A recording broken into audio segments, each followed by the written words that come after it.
It's the City Council, lower level, for Tuesday, November 23rd, 2021, Public Service Committee meeting. Roll call, please. Alderman Sherry Pickering. Here. Eve Ludwig. Present. Tricia Teague. Present. Robert Williams. Present. Darren York. Here. Chairman Rick Strebe. Here. 6 present. 6 present, thank you. Puts us to item number 2, approval for the minutes from 10/26/21. We'll need a motion and a second, please. So moved. Second. Any questions on the minutes? If not, I don't need a roll call, so voice vote. All those in favor signify by saying aye. Aye. Opposed? The ayes have it. Approval of the agenda that we have in front of us this evening. Is there any corrections or additions to it this evening, Mayor? That you know of? I don't believe so. All right, I'll entertain a motion And a second, if I could, for the agenda. So moved. Second. All those in favor signify by saying aye. Aye. Opposed? The ayes have it. Number 4, audience comments. Do we have any audience comments this evening? No. Did anyone wish to speak? Okay. No, we do not, Chairman. Oh, it wait. looks like We've Engineer got somebody in the back. Oh, I'm sorry, David. Hiding back there. Know me, I like to hide behind the low spot back there. Good evening, everybody. I hope everybody's doing well and that you're going to have a good Thanksgiving. I'm actually here to talk about the COVID relief money, and not in the vein that has been spoken of, and which has been everybody's looking for funds, which I understand. There's a shortcoming of funds generally throughout every community. And I'm sure the mayor's office has been inundated with solicitations for those, and it's probably fairly overwhelming. So no, I'm not here to ask for money. I'm here to look at the process and ask. I haven't heard anything. Perhaps there has been things out there, but what's been reported on is mostly those serving mental health, other issues throughout the community. My question is anybody talking about return on investment, economic vitality of the community, the long-term future of the community, and public safety? I think all of those things are intertwined, and those are the things that I hope that we'd be looking for those funds.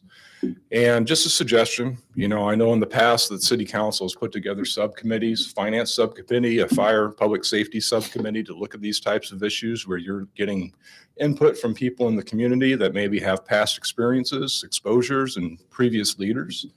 I'd ask that you consider doing that as we look towards spending the largest expenditure of funds that this city has ever received. So that's all I have to say, and thank you very much, and have a great Thanksgiving, everybody. Thank you. Chairman. Go ahead. Engineer Snell, I can tell you a couple of things. For one, we're certainly looking at a couple of at least a fire truck and maybe 2 over the course of the next 4 or 5 years, as well as some possible violence prevention initiatives and other things. But absolutely, one of the biggest things that I think we'll be working on is a couple of major sewer and stormwater projects, because as you know, the longer you wait to do those, the more expensive it gets. So Certainly do understand the cost of increasing inflation. But there are some other ideas out there that others would like to be able to express the opportunity to discuss with the council. So, absolutely. thank you. Well, they've definitely had a couple of opportunities, and every week we're open and ready to listen. So Sure. Okay. Thank you. Thank you. Is there anybody else out there in the back wants to? Okay, thank you. Chairman's comments. The only thing I'm going to say is I hope everybody has a very good Thanksgiving. Puts us to item number 6, approval of payrolls for 11/19 of 21. Entertain a motion, dispense with the reading, and move for its approval. So moved. Do I have a second? Second. Any questions on the payrolls? If not, roll call, please.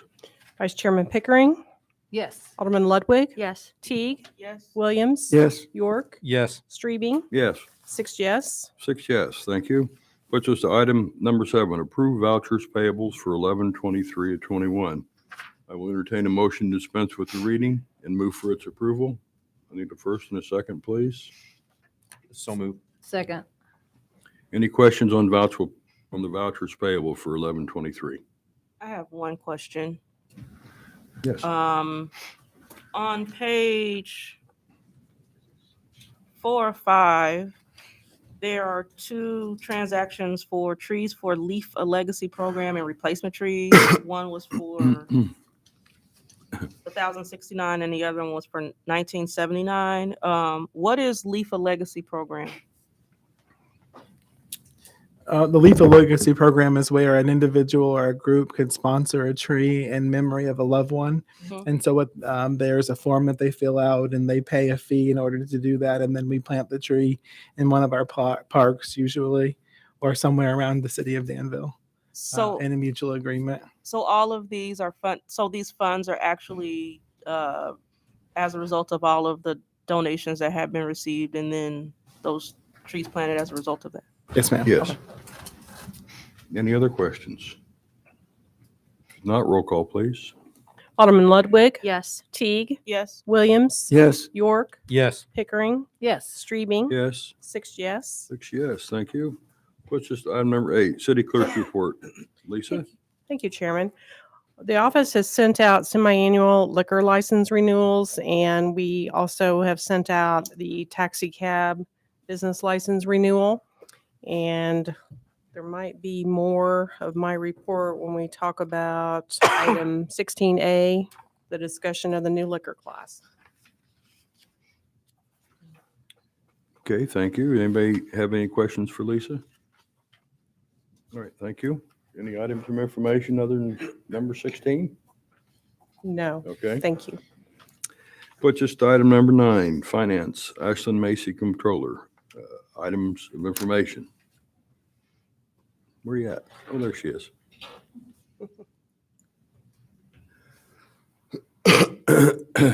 Sorry, I didn't have the agenda right in front of me. Okay.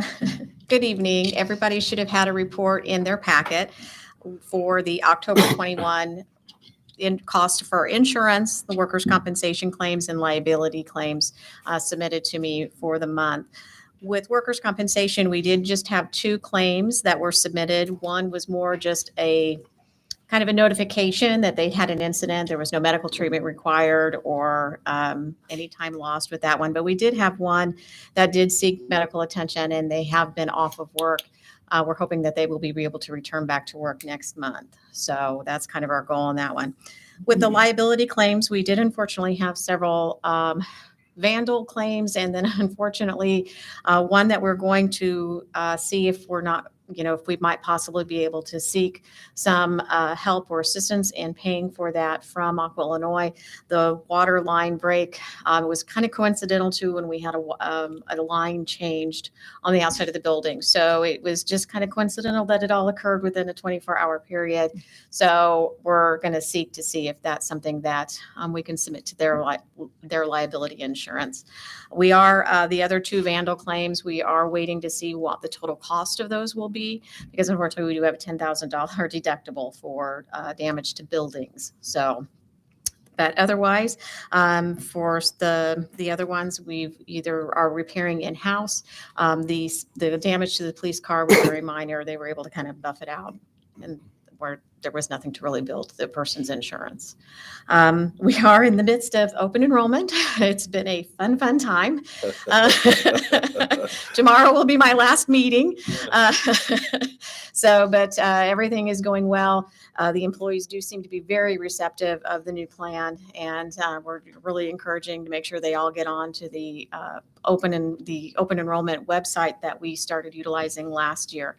That has been such a time savings for me to have them do that. I'm not spending near as much time making packets and creating those for individual employees. All the information we are able to then go out, provide the meetings for, that information at the meetings, and then they can go online and click everything. There's not all that paper and trees that I'm killing while I'm doing it like I used to. So that has been a really great savings in that. While I have a minute, I would also like to take a moment and let everybody know what a great job that Ashlyn has been doing this past month. This has been a very, very crazy month for our area. And I have to say she has been a great manager to be working for. She's our cheerleader to get us all, keep us all going. And I want to say that we do really appreciate everything that she's been able to do. Any questions? Thank you, dear, for everything you've done. Oh, thank you. Personnel report, monthly report. Is anybody given that? I can go ahead and cover that. Okay. The personnel report should be in your packet in front of you. We've had 2 new hires for the past month, 5 separations and 2 transfers within the city of Danville. Those positions and departments are outlined on the report. Do you guys have any questions on the personnel report? Any questions? Okay. I have quite a few updates, so I thought I'd go through that pretty quick. First, I did not know Kathy was going to say that. I feel like I should just clarify. I appreciate everything that she said. Second of all, I have a feeling probably some of you have heard from some of your constituents, but the residential bills for utility billing have gone out this month. Residential bills were mailed November 18th We we will have commercial industrial bills, so zone 4 accounts mailed before the end of the month, trying to stay in line with those traditional due dates that citizens are used to. We have some information on the various ways you can pay in the process on the city website. And of course, you can contact us by phone at the 2200 line or email us at billing@cityofdanville.org. That's a general email that goes to multiple personnel in the finance department so we can meet your needs as quick as possible. Letters were sent to direct debit customers with information on enrolling in our portal and auto pay. That way, if they were already interested in that kind of payment arrangement, we were able to get that information in their hands before the bill even got to them. So if you have constituents that have any questions about the process, how they can pay, those are the different ways they can get in contact with us. And of course, the city website's a wealth of resources. Do you guys have any questions or anything about utility billing specifically before I go on to other items? I can tell you, I stood in line yesterday for 15 or 20 minutes, and there's a number of people, you wouldn't think so in this day and age, but there's a number of people who do not have computers. Yeah. And that was quite evident because there were about 15 of us standing in line, and there was 5 of them that said, well, I don't even have a computer. Mm-hmm. So maybe we could get something in the newspaper or something to We're let them know how they can do it, go to the library or something, Yeah, we were working on that with Mayor and Ashton Greer today on something that we can send to the local papers so that it is printed there. So it's great Should have feedback. the press release tomorrow, Chairman. Okay. And in that press release, will you cover because I realized that there was a lot of them that got a senior, if they're That tax- is in there as well. Thank you, Yes. thank you. Yes. thank you. Yeah. There's been a couple bumps in the road, we'll say. We had a not undoable timeline, but a pretty tight timeline to go out to bid, find a software, convert the information, get us trained, hire the equipment, modify our office. So there was a lot to do in 10 months. And although we're still working through the bumps, and I'm not saying that it's perfect, I'm proud of my team and the efforts they put forth. My entire staff was here till 8 p.m. yesterday. I had another team member who was here till 10 p.m. last Tuesday. I came up from city council and they were still here cutting checks. We're doing what we can to get our job done. So I'm not by any means saying it's perfect or where we want to be, but we're giving it our best effort. Well, in your quote or whatever you're going to put in the paper, can you put something in about how the sanitary district, is a separate bill and has to go to a separate place? Because That is in there. some of these folks down there didn't even know that. It's pretty extensive. Danville Sanitary District was proactive, and they did a few months back have, when they split the bills, I'm pretty sure that even if you didn't normally get a bill, you got a bill, and it had at the bottom of the bill the explanation that it would be split and such. But sometimes just things like that are hard to communicate, even if it's in front of them. So we're happy to take those calls and emails and walk people through that. Well, I really felt sorry for Agnell and because he had a computer or something went haywire up there, and he only had 2 people up front, and it was pretty hectic. One of the many bumps in the road. Yeah, just a little fun fact. We pulled the number of calls we've taken since Friday. So I took the bills to the post office Thursday around 2. They were delivered on Friday. Some of them were delivered on Friday. We've taken 1,039 calls since Friday, which is a call every 46 seconds during business hours. So it takes a lot longer than that to wrap up a call, especially with some that need a little more step-by-step guidance. So, but we're happy to answer those calls, and we'll take them as we can get them. So onto the budget and levies. Oh, sorry. So the only place we can actually pay these is here, correct? You can also pay at any First Financial Bank Can branch we? in Danville. Okay, yes. because they didn't know that. Okay. Yeah, those are the 2 in-person places you can pay. You can send your remittance slip to 17 West Main Street, was the upper left hand of the postcard. Right. And I don't think it specified that on the card about First I don't think it did either. No, First Financial. No, we've ordered another set of stock that we hope to have before the next round Okay. of bills that Good. has that on the back Okay. of the Thank back you. of the stub. The budget and levy schedule. Budget will be put on display in the city clerk's office and on the city website before Thanksgiving. So before I leave tomorrow, that will be done. The public hearing for the budget is the first city council meeting in December. So if you have any feedback from citizens regarding the budget, they can come to the public hearing on December, I think it's December 8th.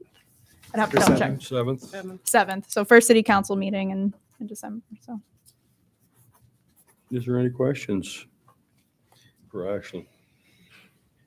Chairman, I just want to say they've been hustling hard. I and, know. I mean, I go home and half the parking lot is still full. Everyone in their office, even people who it's not their job, are doing everything they can. We've even had other people from other departments volunteer to come over and help. So I just appreciate all the teamwork that I see and the leadership from Ashlyn and Sam and others and Agnell. Everyone is just doing all they can to make this as smooth as possible, but we still have a few bumps yet to work out. So what we tried to do is, in this updated press release, address some of the bumps that we've had in addition to the process in general. And it's kind of long, but hopefully we've shared it on my Facebook page, and we'll get out an official press release tomorrow and on our city page as well, to hopefully answer some of the concerns that folks have. Well, I'd like to thank them all because I know this was something that we had to move on and do quick. So thank you for everything you guys have done. Thank you. thank you. Put us to item number 10, Fire, Chief McMasters. Let's see. Puts us at 10A, a resolution applying for FM Global Fire Prevention Grant Program for hydrocarbon monitor for investigations in fire prevention materials. I will entertain a motion to dispense with the reading and move for its approval. So move. Do I have a second? Second. Any questions on this resolution? Chairman, can you say that twice fast for me? I will not. Hydrocarbon. I haven't. Wow. Yeah. Hydrocarbon monitor for investigations. Okay. All right. If not, roll call, please. Alderman Teague, Yes. Williams, Yes. York, Yes. Pickering, Yes. Ludwig, Yes. Streaming, Yes. 6 yes. 6 yes. Motion carries. Thank you. 10B is a resolution applying for a Walmart grant for fire extinguisher prop for training and fire prevention. I will entertain a motion to dispense with the reading and move for its approval. Yeah, so move. Second. Moved in second. Any questions on resolution 10B? If not, roll call, please. Alderman Williams, Yes. York, Yes. Pickering, Yes. Ludwig, Yes. Teague, Yes. Streaming, Yes. 6 yes. 6 yes. Thank you. Puts us to 10C, items of information. Monthly status report is C1. So, Chief? Just to give you a little bit more on the fire extinguisher prop, we've had one that we've been borrowing and utilizing during Fire Prevention Week, Fire Prevention Month this year, that we teach the older kids, the 7th, 8th, 9th graders in the schools, as well as we have in the past when businesses have contacted us and want fire extinguisher training. Can you teach our employees how to use fire extinguishers? It's an all digital fire extinguisher prop. It puts up digital fire on the screen, and they shoot the like they're utilizing an extinguisher just like they normally would, and it has an infrared that senses it, and if they put it in the right place, it puts the fire out. If they put it in the right place, the fire won't go out. They run anywhere up to about $10,000 or $11,000, but we've actually been looking at part of what we're going with this is part A is we've been in discussions with Watchfire, and they would like to potentially build us one with if we get up to $5,000, they would carbon copy a similar design and build one for us here locally in town with the money. No. So just to give you some more on that. Otherwise, you've got your report. I assume, yeah, you have your report. October was and I say this very carefully, October was a slow month on fires. We only had 2 fires in the month of October to the effect of about $40,000 worth of value of properties. Both of which were vacant properties. Well, one I think technically somebody was living in, but for all intents and purposes, it was a vacant property.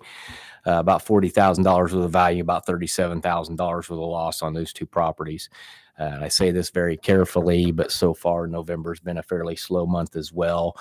Everything we've had so far this month have been predominantly, for instance, a fire that started on the outside of the house and some rubbish and got to the house, but we got to it quick enough before it did extensive amounts of damage. Incidents like that is what we've been so far dealing with in the month of November. However, we did this afternoon about 3:30 before I left the office, got called for a garage fire, which was fully involved upon arrival and was a total loss. But it was I shouldn't say vacant. It was an open, nothing, absolutely nothing in it, small 2-car garage that was pretty much to the ground by the time we got there. So it's been, again, with that today, $4,000 or $5,000 garage. Other than that, it's been a fairly slow month as far as fires and damage. It's been a busy month otherwise. As you saw in her personnel report, I currently have 3 individuals off on workman's comp injuries. One's I think is fairly minor, and I hope to be back and hopes to be back about the middle of December. The other 2, quite frankly, I don't expect to come back. So I'm down 1 personnel right now, which I'm going to be asking for a hire to be done in the month of December for that person. And I may have a second and possibly even a third by then. One of my individuals, he's off due to a non-duty. I'm sorry. One of those is non-duty related.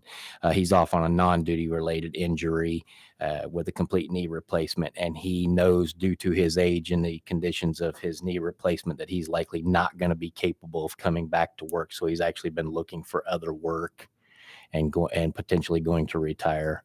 So I may have this time, the first of the year, I may have 3 to 4 new personnel coming on the job. Any other questions? Any questions for the chief? Well, I hope you didn't jinx yourself, because we still got a few days left in November. So I should know better. As many years as I've done this, I should know better. But yeah, One of the problems that we have, council, is that even though we are doing everything with police and fire that we can to stay at full capacity, it's like with the training that's required, it takes so much time before they're fully trained and able to be on their own. You have folks retire who have gone out by injury by that time. And so we're playing a fighting battle, a never-ending battle, it seems. And the other problem we have is getting folks in academy. We've booked up every academy we can out through the next year. We have slots reserved in all of them, in both fire and police, but there's so few slots, it's hard to get people in for training. So I appreciate the chiefs for doing all that they can to be proactive, but it's tough. I'm going to ask the question, Sir. do we still have candidates on the list? I mean, that's, yeah, we have a new list as we speak. We have a new list. We've hired one off of it who's currently at the academy, graduates from the academy December 3rd, and then will be on shift shortly thereafter. And he was the first hire off that list. However, it was a small list, and with the potential I have for the next 2 years of people that are retirement age, it's highly likely I'll exhaust the list. okay. In fact, myself is one of them. I'm within retirement age before that list expires. So, but we have, obviously we've looked into it for budgeting purposes as far as before the end of next year's budget, which would be May of 23. I have 13 personnel that are at retirement age. And I have, I think there is currently 5 more people to be on the hire list. Thank you, I guess. We're doing this, trying to find ways of getting more people to step in the door and test. Yeah. I mean, we just like for this instance, we had 26, 27, 28 people, something like that, request applications and turn them in. But then when it's said and done, that people that didn't show or didn't whatever, we had 6 pass. Okay. Thank you, Chief. Brings us to item 11A, Human Relations. Sandra Finch is Administrator. And she's not here this evening, but 11A, the resolution is authorizing a budget amendment to fiscal year 2021 through 2022, Office of Personnel and Human Relations on the item budget. I'd like to entertain a motion to dispense with the reading and move for its approval. Do I have a first motion? So moved. How about a second? Second. Is there any questions? My one question is, is there more detail about what this is for? So there were a couple of items that didn't come in prior to our celebration for the 7 plaintiffs. For example, we had city keys to the city made for them. They didn't come in prior to the date, so we had to alter the design of the proclamation that was presented to them. And those keys came in. We have to pay for those. The remainder of the money above that, and I believe they were maybe $700. The remainder of that is just because the line item is exhausted and there are still activities yet to be held in the year, like MLK and other events. So we just are trying to be proactive so that Mrs. Finch doesn't have to come to you multiple times. Any other questions? If not, roll call, please. Alderman York, Yes. Pickering, Yes. Ludwig, Yes. Teague, Yes. Williams. Yes. Streebing, Yes. 6 yes. 6 yes. Puts us 11B, items of information, monthly status report. Any questions on the report that you got received? If not, thank you. We'll move to information technology. Agnel De Silva, Administrator. Items of information for us, Agnel. Thank you, Chairman. First of all, as you're aware, we've been working on this utility billing system.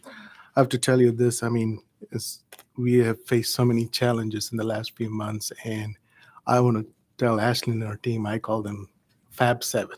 They are, I was there, I spent quite a bit of time, and it has been very stressful. And trying to get everything done, we have done a pretty good job, I think. It is excellent. I was getting more stressed out to watching them, But I think overall, we have done, we're still working on post-implementation issues, and we're dealing with them, taking care of those things. So I'm confident that our next billing cycle will get better and better, and we'll have a better system to take care of our billing stuff. I would also like to thank, I was gone last week, so I would like to thank my team, especially Aaron and Adam. They've been really good help. They helped out a lot, and Suhail was doing well. He was doing other back-end stuff, so I would like to thank them for taking care of stuff while I was gone. We are continuing to work on the fire records project. We're still on schedule for that for go live in February, I believe, Chief. Is that right? So other than that, just taking care of day-to-day stuff, and I'll be happy to answer any questions. Any questions for Agnel? I would like to tell you thank you, because we depend on you guys a whole lot, even getting this stuff set up, and sometimes we can't even figure out where we're at. So thanks. Thanks for everything. Yeah, like I said, we are all a team, right? We all work together trying to work on it. Thank you very much. Chairman. Yeah. Well, puts us to number 13, legal, James L. Simon, our corporate counsel. We have an ordinance amending Danville City Code, Chapter 150, the zoning code. I will make the motion to move and approve and dispense with the reading and ask for your approval. I'll need a second, please. Second. Is there any questions on this ordinance 13A? Fortunately, Alderperson Pickering pointed out the numbering error. That will be corrected in the final. No, okay. I have some questions considering the comments that came last week. So my understanding, this has been amended since the last time we were here, correct? Correct. And one of the questions that I have is, were there others besides Mr. Biggs who came to full council last week who have brought concerns that brought this about? And if so, were their concerns addressed? Because I think first of all, I want to say I appreciate the fact, I want to say publicly, I appreciate the fact that Mr. Biggs came to full council to be able to voice his concerns to all of us, because I think that understanding helps us to be able to make decisions about whether or not to vote yes or no for this. And I know that the way that it was previously written did not necessarily address his specific concerns.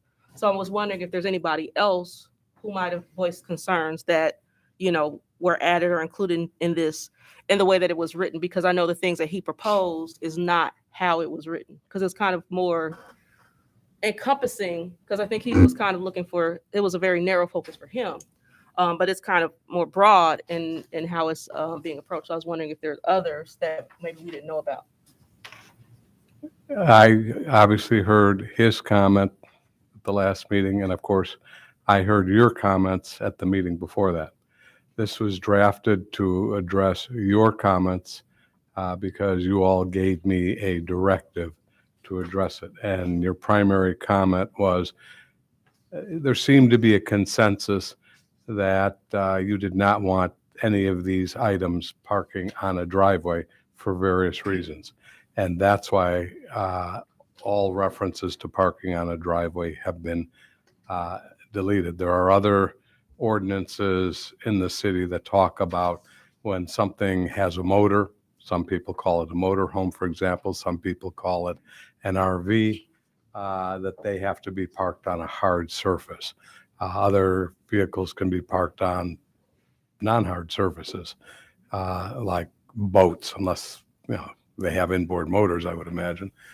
This doesn't address that particular unique situation, but in any event, the draft was to respond to your consensus directive to me.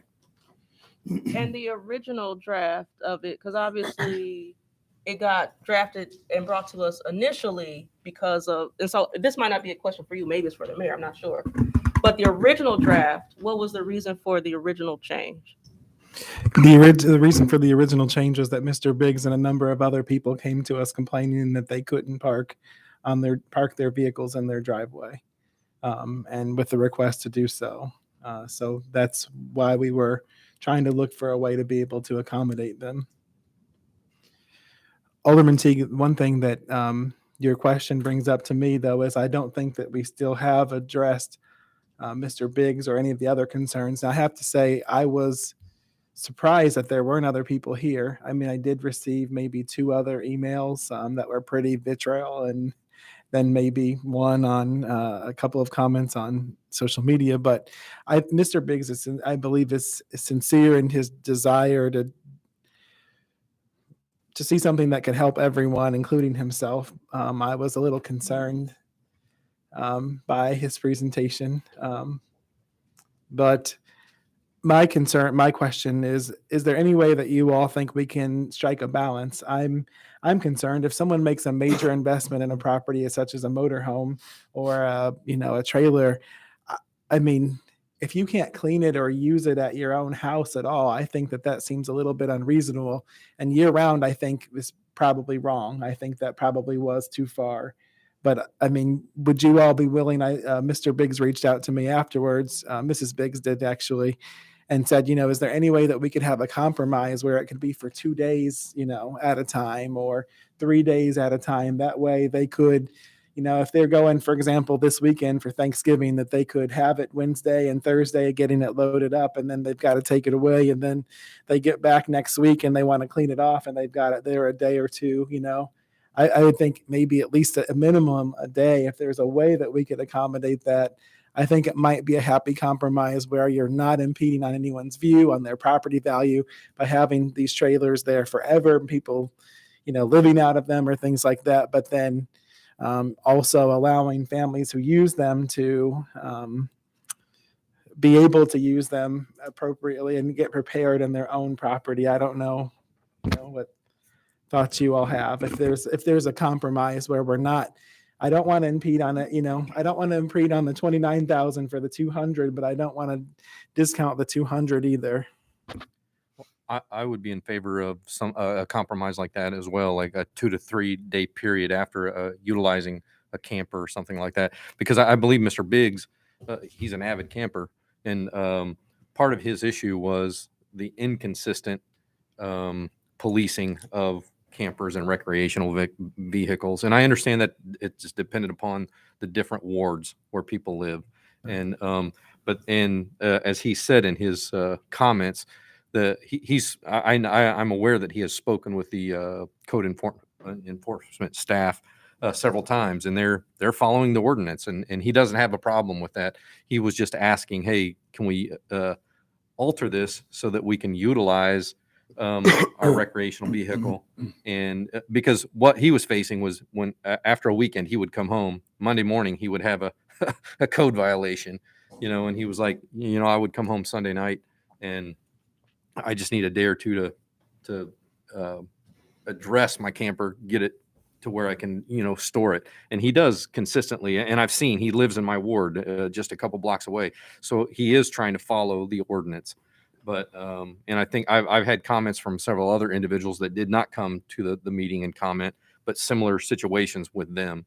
And so I think there is, I'm in favor of a compromise where, somebody can have a 2 to 3 day window and where they're not abusing it, and leaving their camper. Because I'm aware of a situation in a different ward. I drive by and the person's camper has been there for 7 or 8 months and there's no code violation there. And I'm not a person who's going to call and snitch on somebody or because I don't think it's not necessarily my issue, but I just want some consistency in where people can benefit from that 2 to 3 day period. No, go ahead.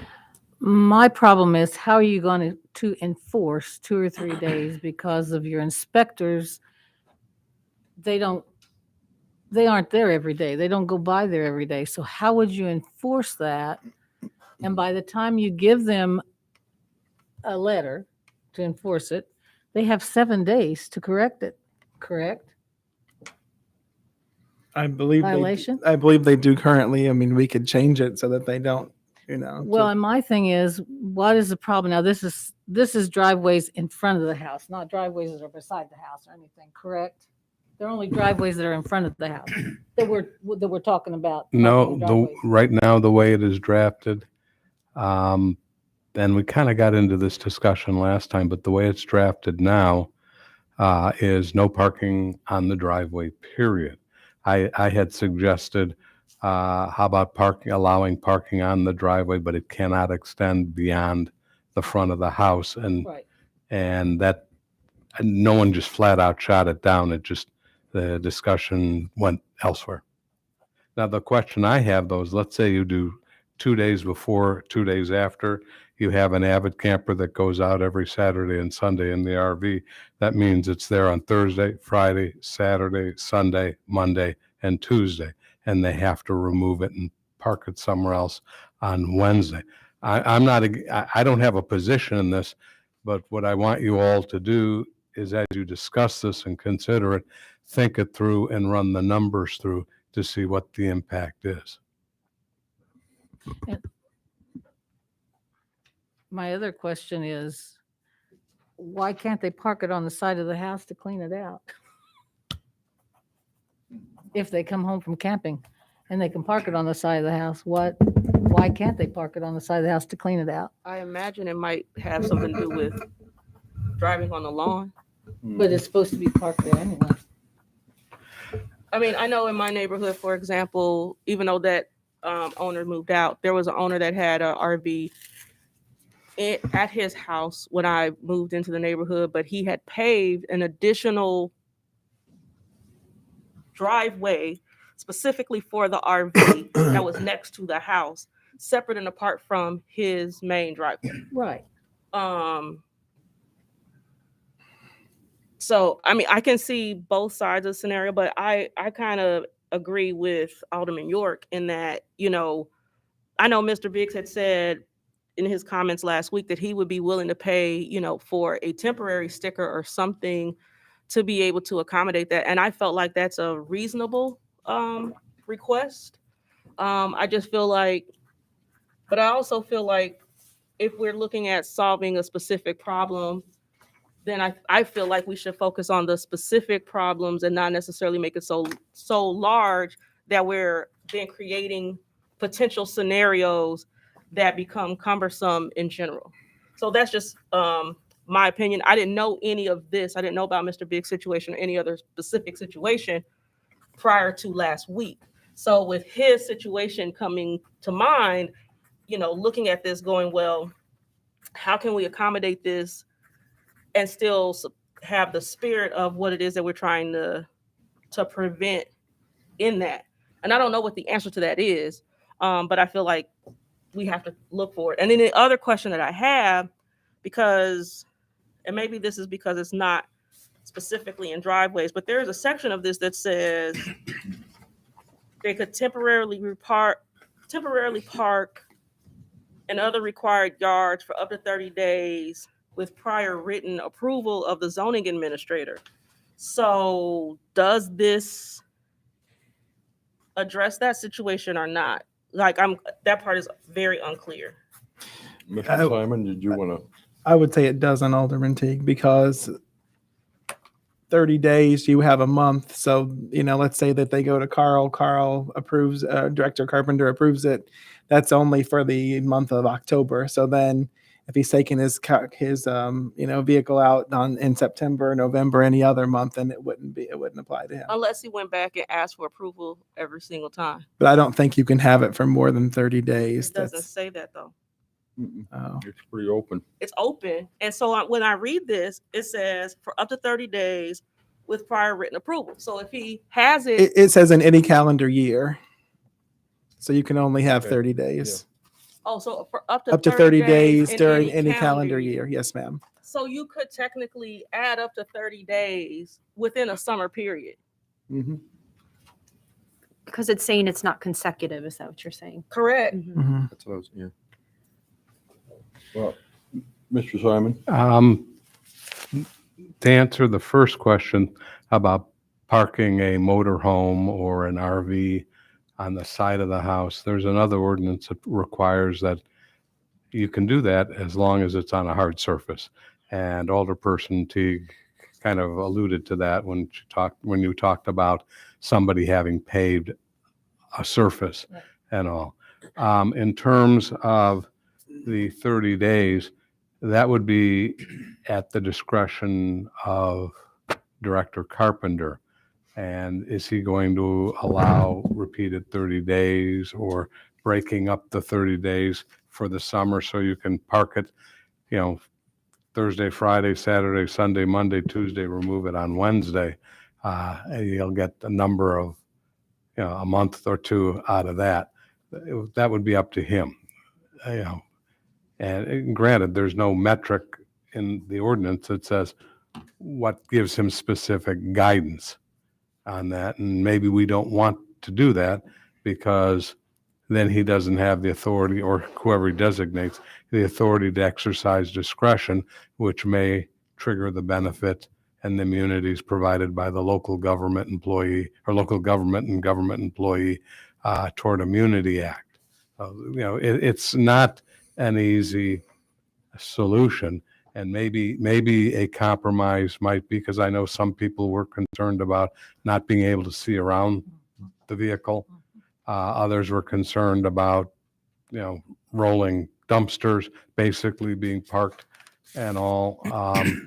And this provides that it has to meet all the requirements, state law and regulatory requirements, but maybe it has to be so many, or has to be no further than the front of the house, because you're not going to see around the house either. And that might be a compromise. I'm just throwing out ideas if people want to compromise.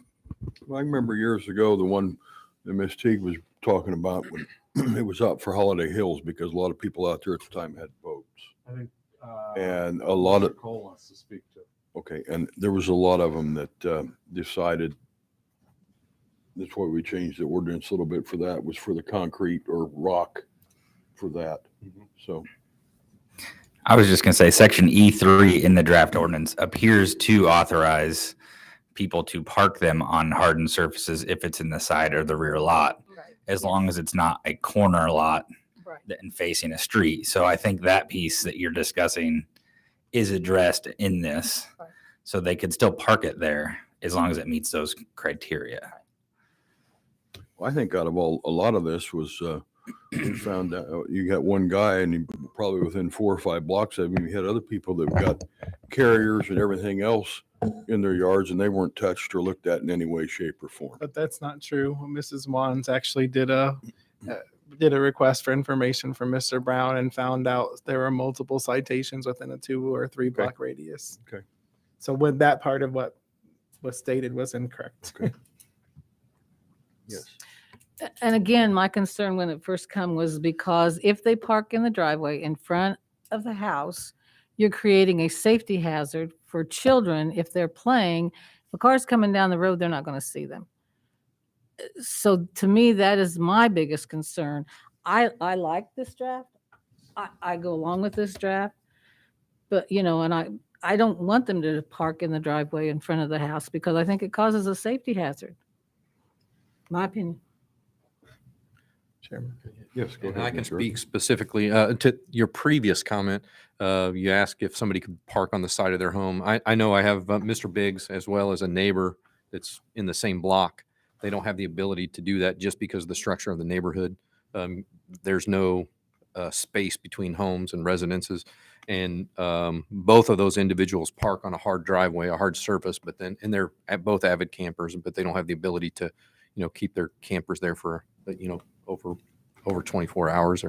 And then I think there was another situation in Ward 7 where an individual did put a crushed gravel space for a camper.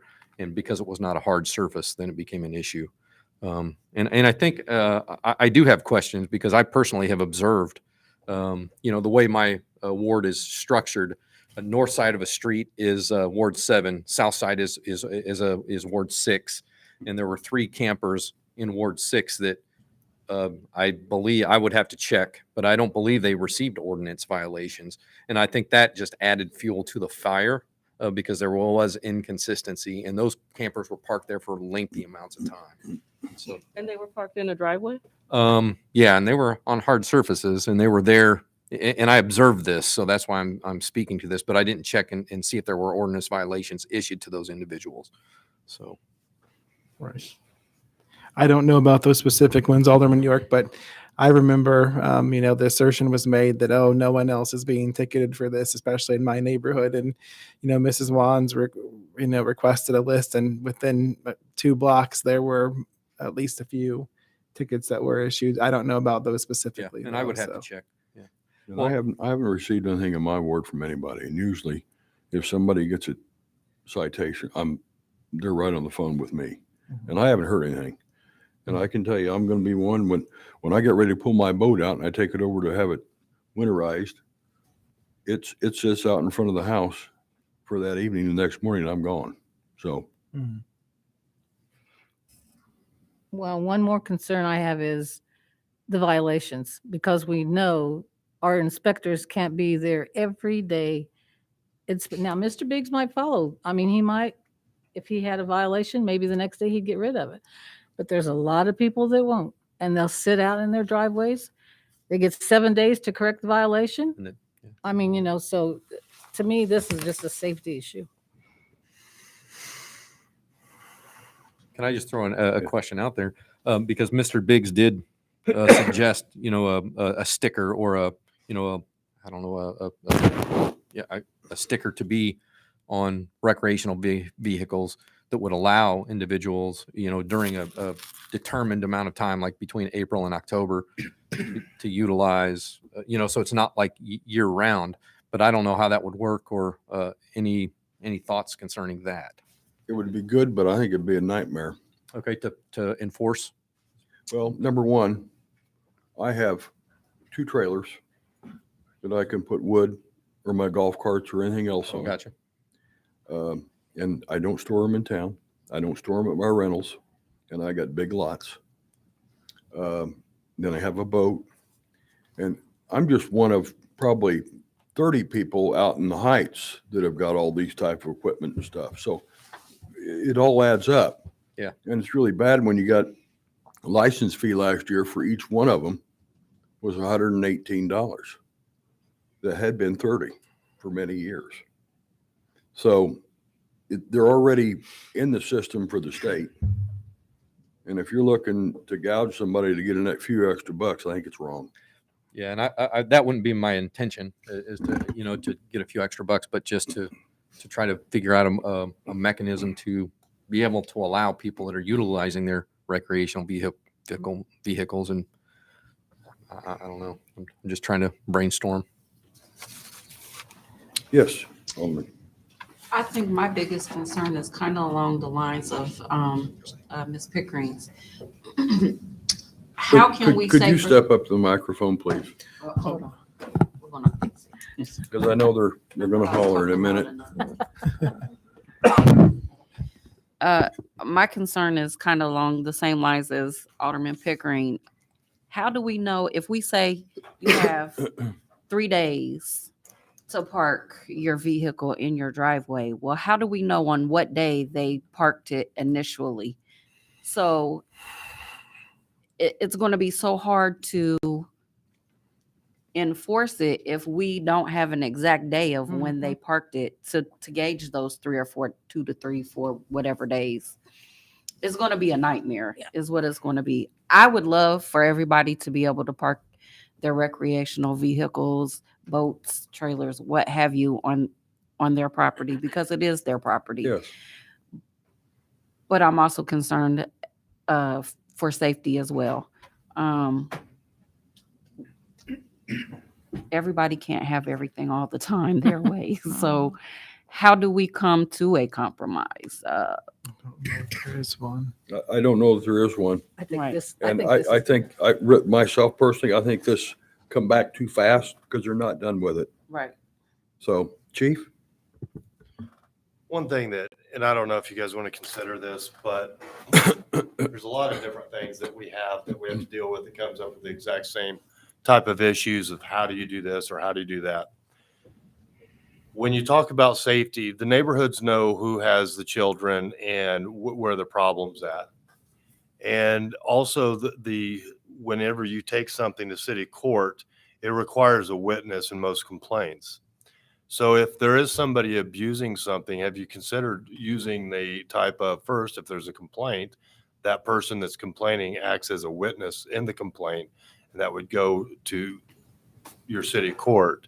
And any of the ones that are chronic long-term problems, then that's where code enforcement would see it. Obviously, you check it, mark it, and come back a week or two later, they're still going to be violating it.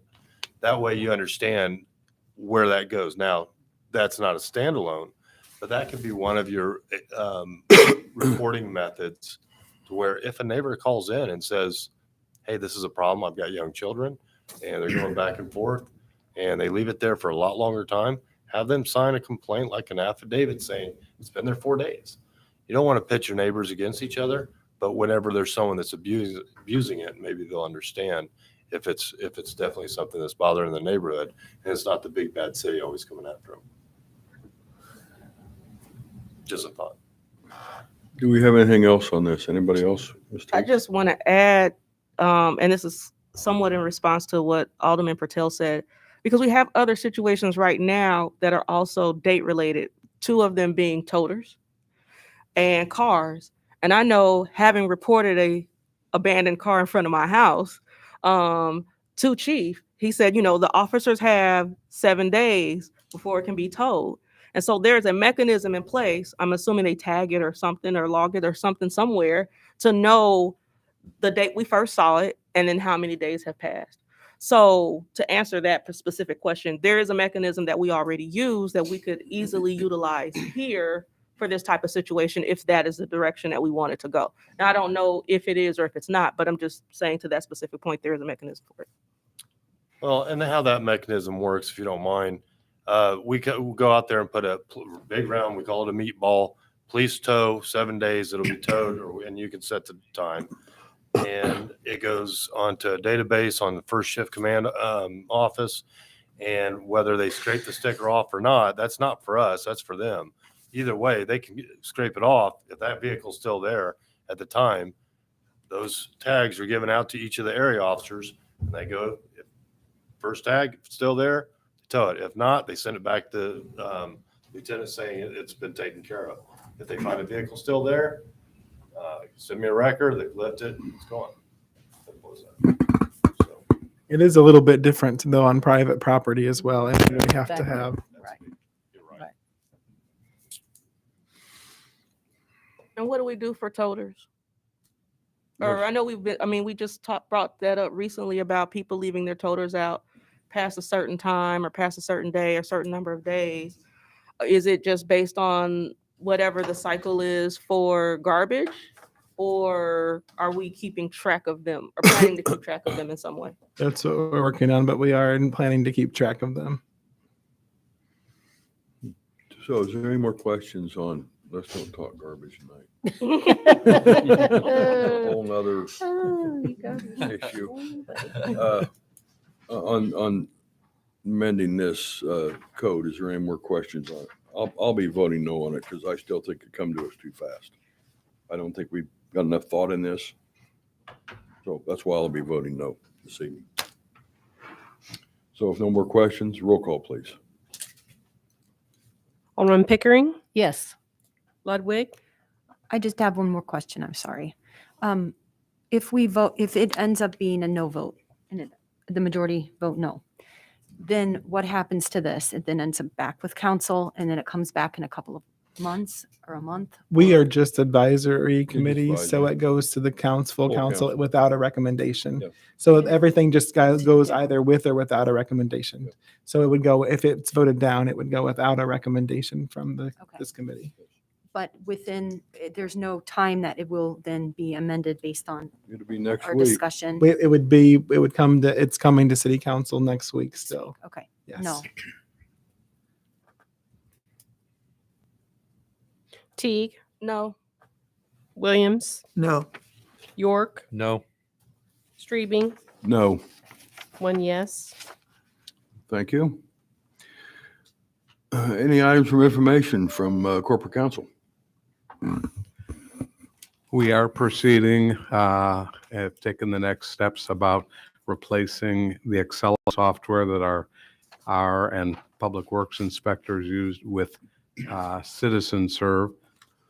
We have been in communication with them. We've had a demonstration of it, and we are talking price. They're going to give us a quote. We've gotten access to our data that's in Excel, and Citizen Serve will be looking at that to give us a quote on the cost of migrating that data. We have had a problem recently with Excel. They completely changed their software without notifying at least us and Public Works, and from what we learned, without notifying anybody else. And our inspectors have had nothing but problems just getting on to use it, much less glitches within the software. They've been not provided any training or directed where training could be had on this. So we're going to try to move quite quickly, if possible, for the Citizen Serve. It's a terrific software. It really is. Agnell, are you liking this new software as well? Yes, I think that we looked at it a couple of years ago. Urbana, city of Urbana uses the same software, and I believe a couple of our inspectors went on site and talked to their inspectors, and they seem to like what they're seeing there, and seems to be more in line with what we're looking for. So SLO was something that was a quick decision was made a few years ago, and It was, because And it was quick. we had absolutely We- nothing, yes, and then we had it. So we didn't know about a lot of that stuff, so. right. And I wasn't even involved in No, you some of weren't. that. And that's the problem. We need to evaluate, demo the software, trying to figure out, there's so many things that go with, like data conversion and, security and stuff like those are the key things. So I've been working with the legal team and Public Works trying to get that done. So I believe I was already part of the demo a year ago, and they had their demo recently. So I think we're good on that. Okay, thank you. Any other questions for Mr. Simon? Do you have anything else for us? No. Okay, thank you. puts us to 14, item number 14. With Chris Yates, she's got a resolution, 14A, amending fiscal year 2021 and 2022 Police Division, line 021 in the budget. I'll entertain a motion to dispense with the reading and move for its approval. Need a motion and a second, please. So moved. Second. Is there any questions on this resolution? If not, roll call, please. Alderman Ludwig. Yes. Teague. Yes. Williams. Yes. York. Yes. Pickering. Yes. Streebing. Yes. 6 yes. 6 yes. Thank you very much. Puts us to 14B, items of information. What do you have for us, Chief? Real quick, just wanted to make sure everybody understood that this is money left over from the previous year's grant that's just being pushed over to the next. Second, be real quick. On the stats I put out, sorry, they were supposed to be in color. My secretary's gone and I don't have a color printer. You don't know what? I don't have a color printer. All right, saving you money. I'd rather put officers on. But we had 5 decreases in that list of comparatives I give you every month. 4 increases. I'm not happy with that at all. I've got to look into it a little further. Various reasons. I don't think I can analyze it here. And 2 were essentially the same. Looking at those, one thing that we obviously put a lot of our resources towards the things, and you see, like especially shots fired and a couple of other things, violent issues. We put a lot of emphasis on that. The guys have worked, gals have worked very, very hard. One of the things, domestic violence, I talk about it almost every time someone gives me an opportunity to speak on how we have to address that problem, not only in the way we handle it and the mechanisms we put in place, but where it goes after us. We have to get it to work, and we've got to change things. We may not see the results of it in our generation. The time all of us sitting at this table are still here, but the officers that are going to come in the next generation, as well as the population, because we've got to deal with this stuff while the kids are small. And when they're seeing the stuff in the home, maybe if we can eliminate a lot of that, we won't see them grow up and resort to violence whenever they have conflict of their own. So that's going to be rolling out January 1st. We've developed a domestic violence team. We've rewritten the policies and procedures on how we're going to handle them, and the different, like I said, the mechanisms to make sure that everything that we can possibly do is done, checked off not only through patrol and then double checked through CID, and an investigator will actually be assigned to make sure and go over the case before it's sent over to the state's attorney's office for a recommendation of charges. We've taken it very seriously, and we're going to continue to do so. We had 1 officer retired. We still have 2 in training. We had 2 slots in the academy, which is less than what we need. However, we're on a waiting list with every academy within the state, as well as waiting list for future academies. And they run about every 4 months apart. And, there's some things that we're going to do, I think, that may make us more ready if a spot opens up last second. Good news, though, we're very young. I look at these guys, and I'd say almost a third of them are young enough to be my children, and I'm only 27. Yeah, babies. So- Oh, my, come on. And you're not under oath. Not at all. Oh. But anyway, no, they're very young. They're very driven. We've got a good group. And also, even though our list for hiring is small, all the background checks are either completed or almost completed. And one of the detectives that does the background checks says, I think you have a list where you could hire everybody on it. Okay. And that's excellent. Before I said I'd definitely trade quality for quantity. And I think we're there, but we still need more quantity of quality. And we're working towards that. Working with something with the DOJ. Hopefully we can bring that to you or go further, which is going to be a huge help down the road. LPRs, we're still hoping to have them operational by January, except for the locations that are going to be IDOT controlled, which will take, we never know how long it's going to take for IDOT to approve it. But that's only a few of the cameras. We've already got it mapped out. I forwarded it to the mayor for his review Jim took a look, Mr. Simon took a look at the contract. We made sure everything was good there. And I also feel good whenever Agnell and Aaron can take a look at the system and give it their blessing. And that's all been done. So we're right about ready to go on that. We're also doing a recruiting initiative for lateral transfers. A lot of that, we can't advertise it until this next contract is taken care of, because a lot of that's part of it. One of the things we're hearing, especially from whenever our officers and our command are going to school, and they're listening to the good things and the bad things of different departments, because we train with other departments throughout the state and sometimes region, and is a support that we have from our community. We still have it, and that's one of the things that really makes Danville attractive to be law enforcement. And some of the other things coming up, I think it's like I said, it's attractive for people that want to go into law enforcement. And other than that, I don't have anything else unless you have questions on any of the stuff I mentioned. Yes, ma'am. I just want to make a comment and say I commend the fact that you are doing work to target domestic violence. Although I will counter one thing that you said, and you said we don't see it in our generation, and I think we're actually seeing it now. And I think that the number of young people, and the younger and younger that they're getting, that are resorting to violence is partially as a result of. No, I agree with you. domestic That's what I violence. meant. I'm sorry. Yeah, no, I I think absolutely. We won't see the improvements Oh, yes. necessarily as well. We'll see improvements as far as less victims. Okay, that's the thing. We want to reduce. When we talk about reducing the calls for service, what does that mean? So officers don't have to respond to more calls? No, we'll respond to as many calls as we can within our shifts. Okay. What we want to see is a reduction in the complaints, which also is a result of reduction in victims.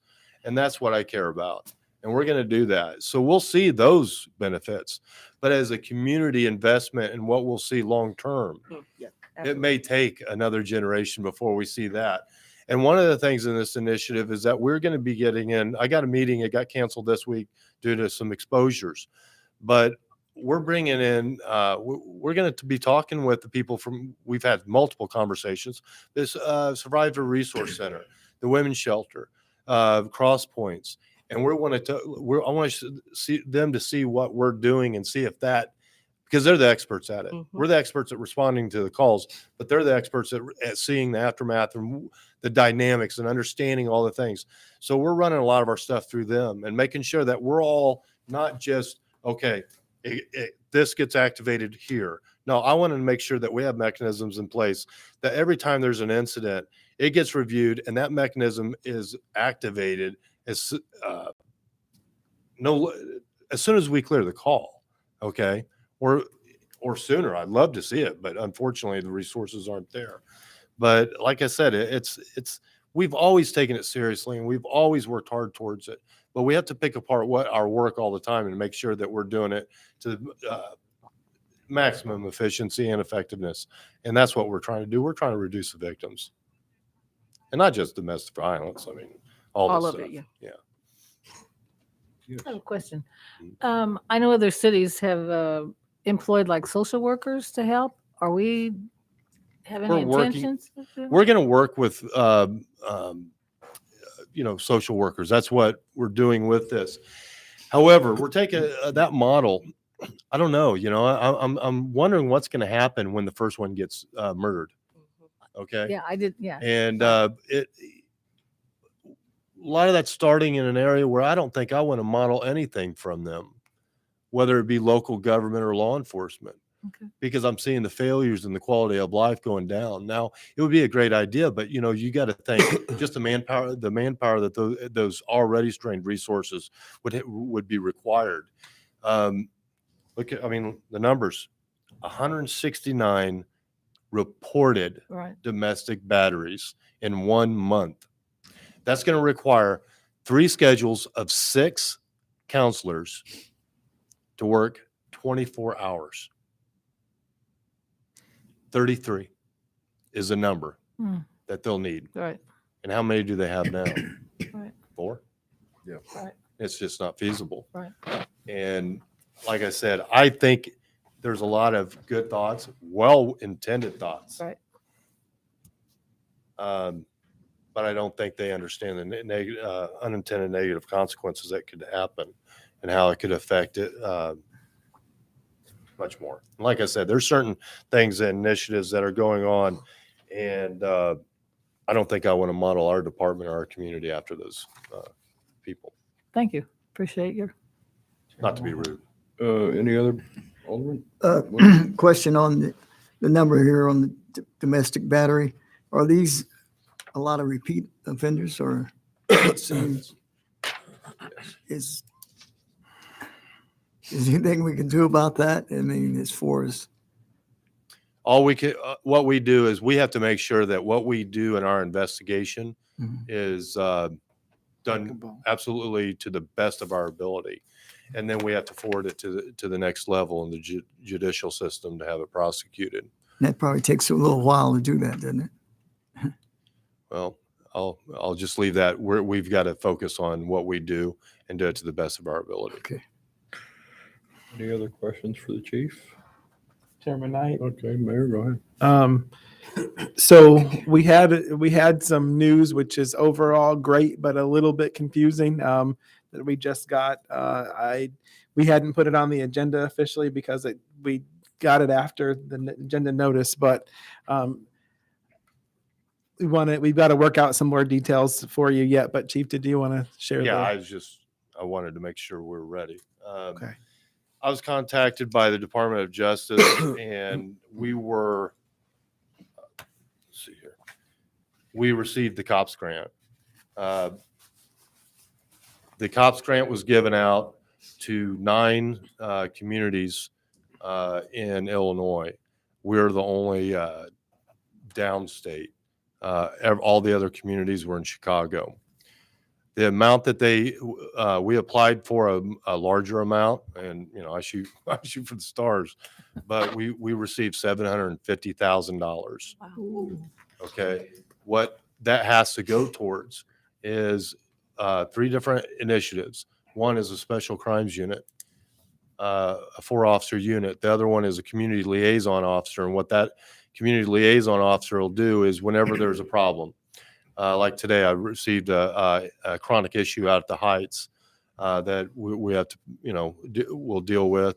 And then that community officer, liaison officer would make sure that the feedback and the communication with different problems, that it's been mitigated to a point where it's satisfactory to at least the understanding of the complainants.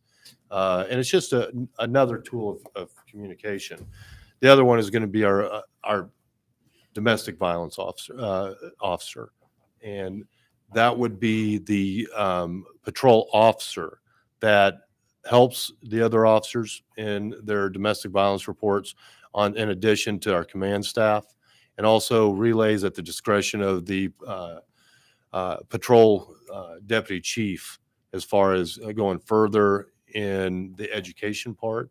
This would be the person that would help coordinate all the education programs with multiple agencies to go into the schools and teach our young men and our young women about domestic violence awareness and how just educate them on it. And we're not talking we're not talking juniors, seniors. We're talking younger.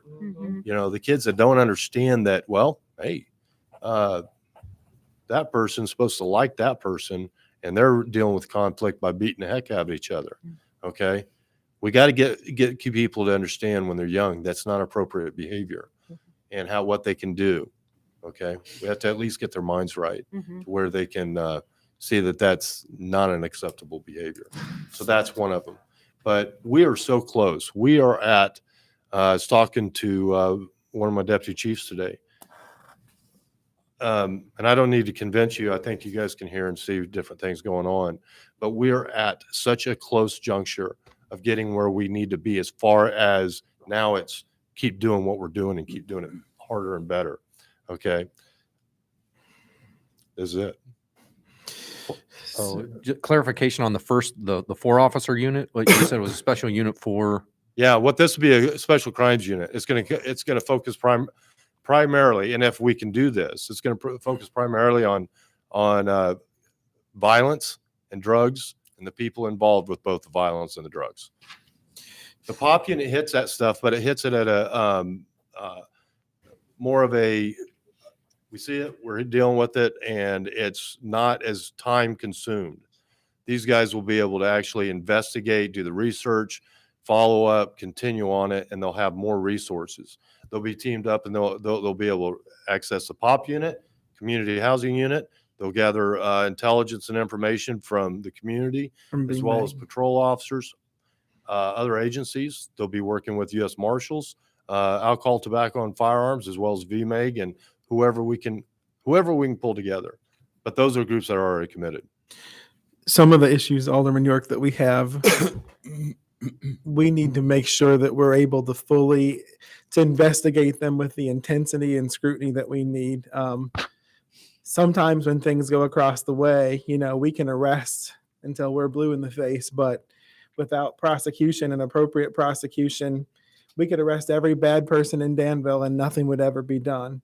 So we want to make sure that we are providing information that's above board, above in every possible way, so that no one can tell us there's no reason to charge this. There's no reason for us to go forward, especially when it comes to folks that are dealing drugs, because we know the violence and everything else comes along with all of that. So the good news is we got the grant. The bad news is it doesn't cover even quite half of our expenses that we would need for the 6 officers. So essentially, we asked originally for about $1.9 million. We only got $750,000 of that. That means that we would have to come up with a little bit, almost 1.2 over the next 3 years. What I can tell you is I think that it's worth the investment. I think that we will see the results in terms of improved safety and peace in our community if we can make it happen. But we don't have, Chief has sent me information and I haven't had a chance to fully process it yet. But once I do, I'll hopefully be coming forward to you with that and what exactly it looks like.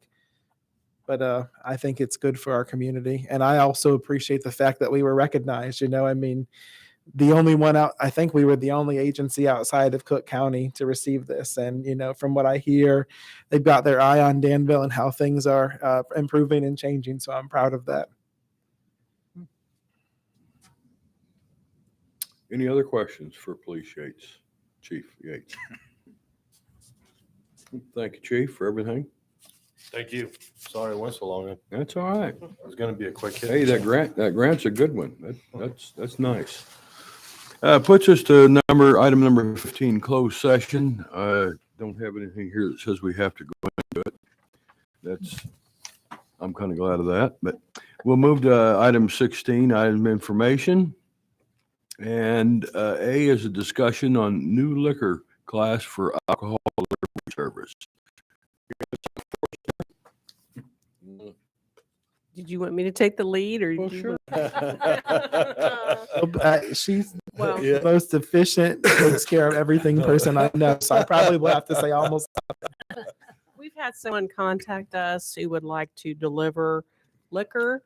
So we've been looking into various things. We don't have a liquor class at this time. We looked at our class PG and our class, I think it was just the PG, wasn't it? Because the drugstore and grocery store are both class PG, but a lot of times those don't work because of the square footage of different spaces. And I'm really not sure in this situation if that would work anyway, because Corporation Counsel Simon has drafted a few things, and we're looking at a rider or a different class. So We have a multi-billion-dollar company that wishes to locate in our community. They specialize in delivery of goods and services, primarily foodstuffs and other items. But one of the things that they would wish to be able to deliver is alcohol. Since we don't have that, since that's not currently permissible, we would need to create some mechanism for us to do so. So I guess the biggest question for me before we get too far into this is, how do you all feel about the delivery of alcohol? Is it acceptable? Is it not acceptable? Because if you say it's not acceptable, then there's no reason for us to work on, delving too far in this. I would tell you personally, from my perspective, I would not want liquor stores delivering. But if somebody else is delivering primarily other goods and items, and they also happen to deliver alcohol, I don't have as much of a concern like that.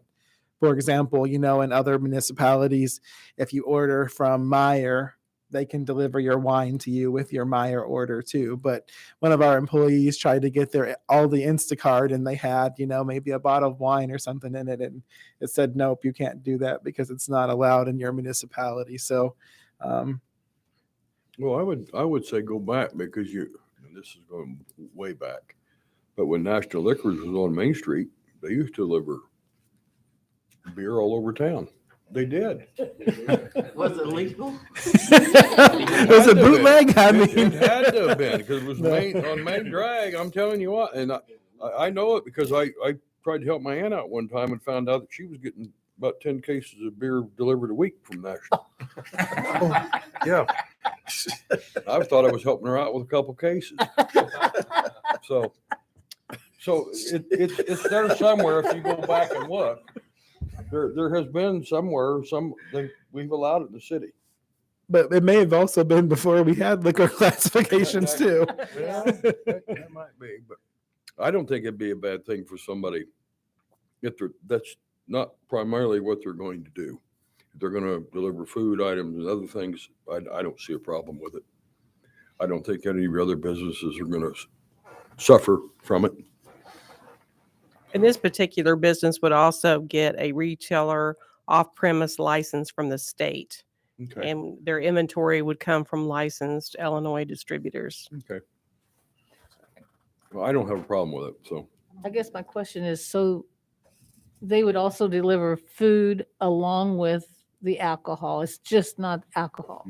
They could deliver just alcohol. Their primary business is not alcohol, but that would be something that they could deliver either with other things or by itself as well.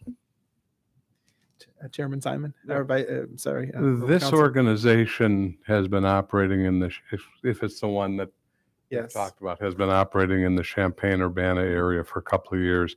And they have, to my knowledge, when I was there, had no problems whatsoever. They deliver, they're more like a warehouse. They're not a store, but they're more like a warehouse. And they have more than just alcohol and food and snacks and all.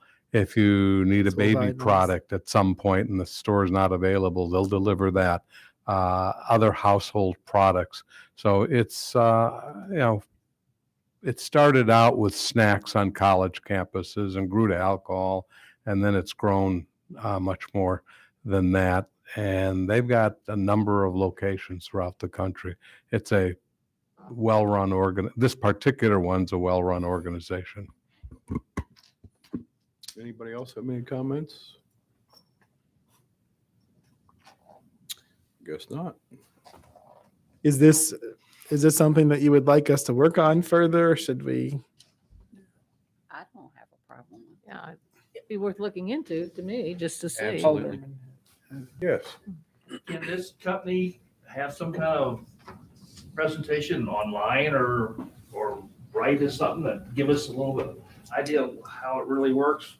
Sure. They actually have a presentation that they provided for us, and I'm guessing that I could share it to you. I think their only concern is they don't want to get the community's hope up and then we turn them down. So, but sure, I'll check on, we'll check on that. Absolutely. Alderman Teague? I personally don't see a problem with it. I mean, you can mail order wine and many other libations and have it delivered USPS now. And I know in other larger communities, people do delivery. I actually I subcontracted with another development coach who actually wanted to sponsor happy hour for all of us and could not have anything delivered to me. So I actually had to go pick it up because they don't do that here. And so I think allowing so puts us, makes us a little bit more modern than Yes. than, you know, and like other cities. Yeah. Mr. York, you have Oh, no, anything? no, sir. Mr. Williams? No, okay. No thoughts on it? No, not now. Okay. Well, I guess, Alderman Ludwig. I just wanted to say that I'm not opposed at all, so I agree with the rest Yeah, of the and I don't know council. if you heard, yeah, I'm in favor of looking into it. okay. Vice Chairman, what are your thoughts? I'd like to look into it. I'm like Mike, I'd like to find out more about it. And yeah, if we could find out, yes. Very good. We'll do so. Thanks, Chairman. Okay. Well, I guess under items of information, we received tonight, the city employees and your families invited to a free movie night at the Fisher Theater on December 9th at 5:30. I'll be watching the Santa Claus at 6 p.m. And they're giving you some popcorn and candy. On this Friday, we've got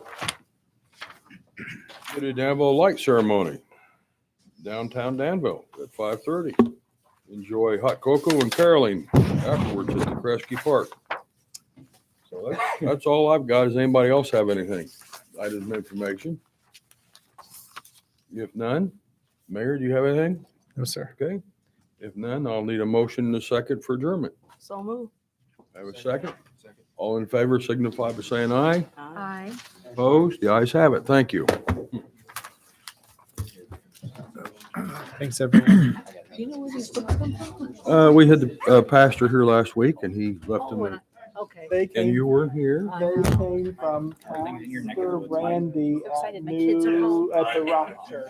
Oh, okay. Yeah. Not Randy, Ray, We're no. away all the Uh, time. Downing. Downing. Yes, Randy Are Downing. they? That's Oh, about Okay, Randy that's Downing. it.